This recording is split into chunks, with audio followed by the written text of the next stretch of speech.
Hai, this is chatbot speaking. Nah, jadi video yang pertama udah sebulan yang lalu ternyata ya. Nah, di situ gue udah jelasin gimana caranya survive buat Amin 60 selama 2 bulan. Nah, sekarang tiba-tiba udah Amin 30 aja, guys.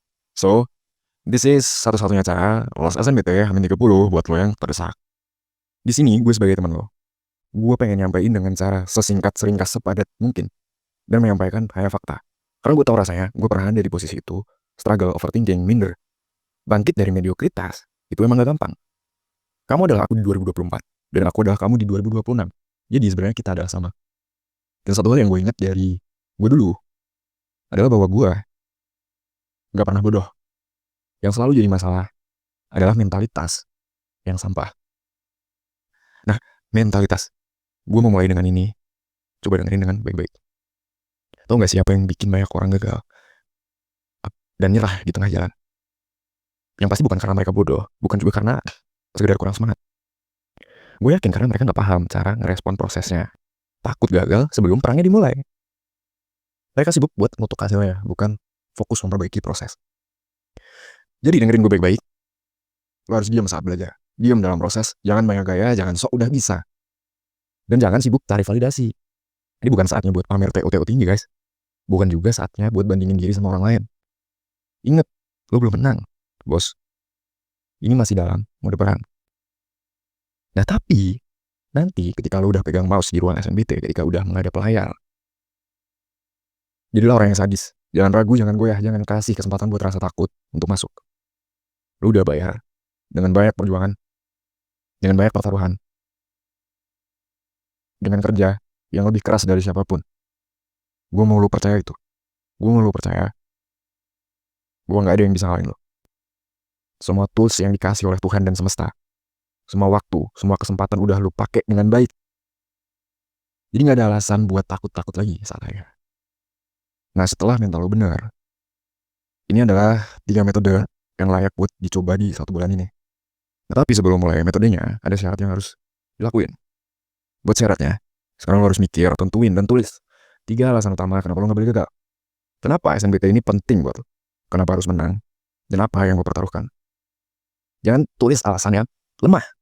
Kayak pengen aja lulus, atau biar gak nyesel, atau udah minat dari SD aja. Apa itu? Cari alasan yang kuat. Nah kalau udah, belum cukup, tambah 5 alasan lagi. Dan kali ini gali lebih dalam. Apa yang bakal terjadi kalau lo gagal? Kira-kira mimpi apa sih yang bakal hancur di masa depan? Pikirin, bayangin 5, 10, 15, 20 tahun yang akan datang.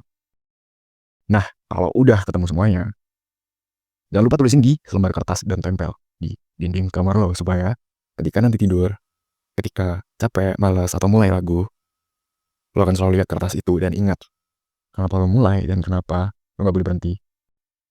Nah, setelah 20 alasan berhasil terkumpul, langsung aja cek ke metode yang pertama. Extreme Dopamine Deprivation Hack. Nah, jadi mulai sekarang lo harus sadar, guys. Kalau otak lo tuh udah kecanduan dopamin instan, udah berat banget nih kecanduannya. Scrollingnya udah gila-gilaan, ngabisin waktu di TikTok, di Reels. Terus makan junk food setiap kali stres. Nah, ketika lo mau belajar tapi otak lo udah brain root, udah terlalu nyaman sama distraksi, ini akan susah banget, guys. Sekarang, dalam 1-2 hari ke depan, gue mau lo cobain metode ini. Metode ini adalah puasa dopamin total selama 1 hari penuh atau 2 hari penuh tuh. Jadi hapus semua gangguan distraksi yang selama ini datang ke diri lo. Gak ada lagi media sosial, Reels, TikTok. Gak ada. Mau alasannya apapun. Oke, hapus. Buat sehari 2 hari aja, cobain sehari 2 hari tanpa sosial media. Nah, gue yakin setelah beberapa jam makan kerasa tuh, otak lo pasti bakal ngamuk. Rasanya bosan luar biasa. Nah, tapi ini tanda kalau metodenya mulai berhasil. Gelisah, bosan, atau ingin buka HP, hadapin aja, jangan lari. Jangan tidur ya. Tidur ini ngapain, guys? Jangan tidur. Satu-satunya hal yang boleh lo lakuin adalah belajar. Awalnya mungkin ngerasa kayak orang sakau tuh. Sakit kan. Next, metode kedua, berlatih di dalam neraka. Nah, ini metode yang paling gue suka, guys. Jadi dengerin baik-baik. Ketika lo pengen belajar di suasana yang tenang, nyaman, tanpa gangguan, itu bakal ningkatin performa belajar lo. Iya, emang benar. Cuman SNBT ini kan bukan ujian online di kamar lo aja, guys.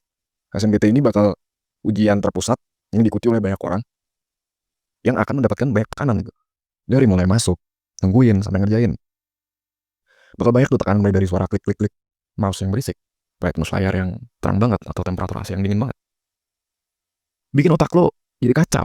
kalau nggak disiapin dengan baik.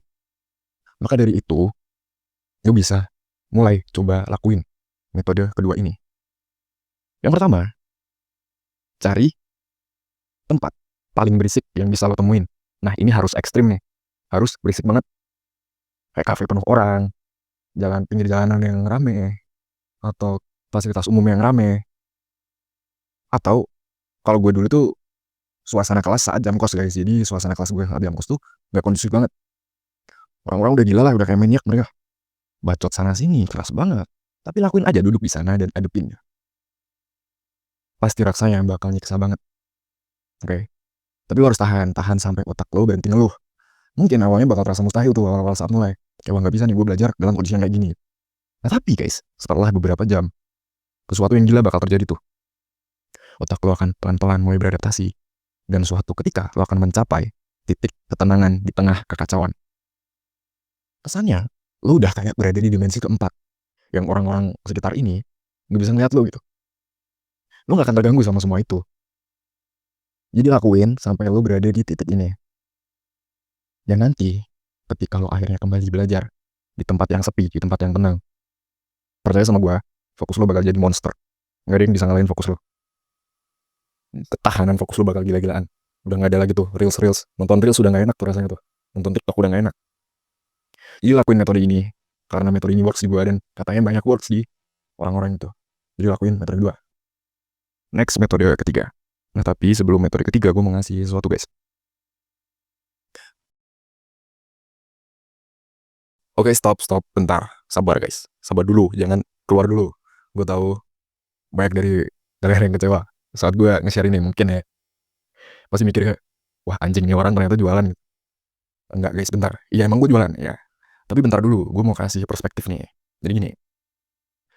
Di sini adalah dua bagan nih. Ada kamu dan ada kami. Karena gue buatnya nggak sendiri, gue buatnya 2 orang. Dan satu teman gue ini dia IPTPB-nya tuh 4,0 guys. Jadi gue mau dia ngasih insight lah buat kalian gitu. Nah oke, kembali lagi. Ada 2 bagan, ada kamu dan kami. Jadi, apa yang akan kami berikan? Kami akan buatin alternatif belajar buat 1 bulan. Buat 1 bulan, oke? Kita akan nemenin dan bantu mikirin gimana sih cara lo lolos gitu. Nah, timbal baliknya, apa yang harus lo lakuin? Lo bisa traktir gue sebagai temen nih, sebagai temen. Traktir cukup dengan 1 cup kopi guys, seharga 15.000. Sekarang lo pikirin deh, siapa yang untung, siapa yang rugi dengan kayak gini. Tapi sekali lagi gue gak maksa ya, gue mau ngasih ini aja, alternatif aja. Gue ngomong ini karena gue tahu pasti banyak dari kalian yang langsung keluar gitu, langsung gak percaya, langsung anjing scam nih. Enggak, oke jangan keluar dulu, bentar dulu, sabar dulu ya. Itulah, nah posternya bisa lo baca sendiri. Next, metode ketiga, maraton ekstrim. Oke guys, lakuin metode ini sekali aja ya. Cobain metode ini sekali aja, jangan lebih dari sekali tuh. Karena metode ini sangat tidak efektif, efisien, dan bahkan negatif tuh sebenarnya. Terutama buat kesehatan, fisik maupun mental ya, terutama mental. Metodenya adalah belajar selama 10 jam non-stop tanpa distraksi apapun. Kayak gue ulangi, lo bakal belajar 10 jam non-stop. Gak ada pomodoro, gak ada break singkat yang jadi lama tuh gak ada tuh. Gak boleh. 10 jam belajar, gak ada rebahan-rebahan, fuck gak ada. Duduk belajar. Cuma boleh break ke kamar mandi dan makan singkat lah setelah 5 jam. Tapi lo minum boleh lah, minum boleh. Nah, ketika lo ngelakuin ini, lo akan bertemu dengan beberapa fase nih. Buat setiap orang tentunya beda-beda. Dan gak ada datanya juga guys. Gue mau ngasih pengalaman gue aja ya. Di 1-2 jam pertama, pasti fresh tuh otaknya. Beberapa jam masih oke lah. Di 5 jam pertama, rasanya mual lah, perih, menyakitkan, menyiksa guys. Gue pengen berhenti. Dan ketika 7 jam pertama, gue ngerasa otak merasap. Bener-bener halusinasi. Udah lupa mana yang real, mana yang enggak. Udah ngerasa kayak dewa tuh, jadi dewa gitu. Udah ngerasa kayak tembus ke dimensi lain guys. Nah ketika 8 jam, gue ngerasa jadi mesin tuh, udah jadi AI. Semua kayak diserat enteng nih, semua info kayak di-download ke otak. Rasanya udah bukan belajar, tapi kayak auto menyerap segalanya gitu. Dan ketika 10 jam gue lalui, gue udah kecanduan gila. Karena 10 jam ini, bayangin guys, lakuin ya tanpa break. Bisa gak lo bayangin? Bayanginnya susah kan? Gimana caranya 10 jam tanpa break? Metode ini gue lakuin, gue rekomendasiin buat dapetin feel-nya aja, pengalamannya aja sekali lagi, oke? Jadi lu bisa ngerasain fokus di waktu yang lama, bisa ngelatih gitu. Karena SNBT kan 3 sampai 4 jam ya. Nah ketika lu udah ngelakuin ini, lu udah gak ada rasa capek tuh ke 3, sampai 4 jam. Karena lu udah pernah ngelakuin 2,5 kali lipat. Walaupun sekali doang. Oke. Nah, tapi tetap aja lakuin metode ini sekali lah. Seenggaknya cobain sekali dalam 1 bulan ini. Dan jangan pernah paksakan. Jangan pernah paksakan. Gak harus 10 jam. Pokoknya squatnya aja. Cobain squatnya aja. Tes seberapa lama lu tahan. Dan jangan pernah lakuin lagi karena sama sekali efektif ya. Rasain sensasinya, pengalamannya. Tersiksa ya, rasain semuanya guys. Dan itu tadi beberapa hal yang bisa gue kasih ke kalian guys. Memang gak banyak, kurang berkualitas, bahkan gue ngomongnya pun gak teratur ya. Mohon maaf karena gue buatnya spontan aja. Gue coba bayangin nih gimana apa hal yang kalian rasain gitu di Hamin 30 dan apa yang bisa gue share, gue bantu kalian. Dan kalau kalian ngerasa videonya ini sangat tidak bermanfaat, tidak memiliki esensi, gak apa-apa, take it sebagai entertainment aja ya guys. Kalau kalian gak lolos, kalian bisa baca poin yang gue sampaikan terakhir ini. Karena terlalu panjang gue gak mau baca. Thank you. Jangan lupa cek posternya guys, siapa tahu kalian terbantu. Atau kalian bantu share karena gue gak tahu mau share kemana.